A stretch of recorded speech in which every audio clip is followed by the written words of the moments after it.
des mois après la fin de son histoire avec Faustine Bollard, Maxime Chatham s'est trouvé un nouveau domicile.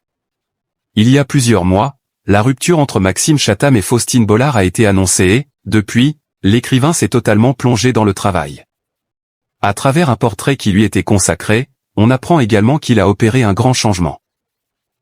En juillet dernier, à la surprise de tous, il était annoncé que Faustine Bollard et Maxime Chatham s'étaient séparés après plus de 15 ans d'amour et les naissances de leurs 2 enfants, Abby, 12 ans, et Peter, 10 ans.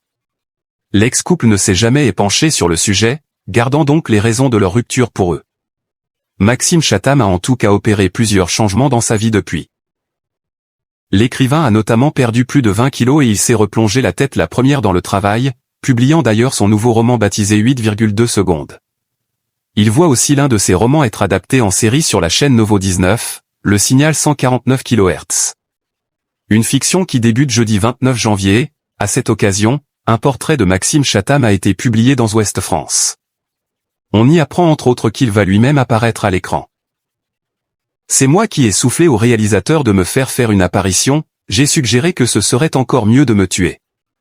Quitte à tuer le père, autant tuer l'auteur. Donc, à un moment, on me voit dans un sale état, a-t-il confié. Maxime Chatham concentré sur le travail. En outre, nos confrères font savoir que Maxime Chatham s'était trouvé un nouveau foyer. Il a emménagé à Paris et reconnaît une certaine hyperactivité, menant de front plusieurs projets d'adaptation de ses livres et l'écriture d'un nouveau roman, lit-on dans le journal régional. Auparavant, avec l'animatrice, il habitait une grande maison située en pleine nature et même isolée, à Chantilly, dans le département de l'Oise. On habite dans un endroit très sombre, proche d'une forêt, un peu flippant, avait expliqué Faustine Bollard au micro d'Europe 1 en 2023. En janvier 2025, un déménagement était toutefois prévu pour la famille. En interview, la figure de France 2 partageait leur décision de se rapprocher de Paris.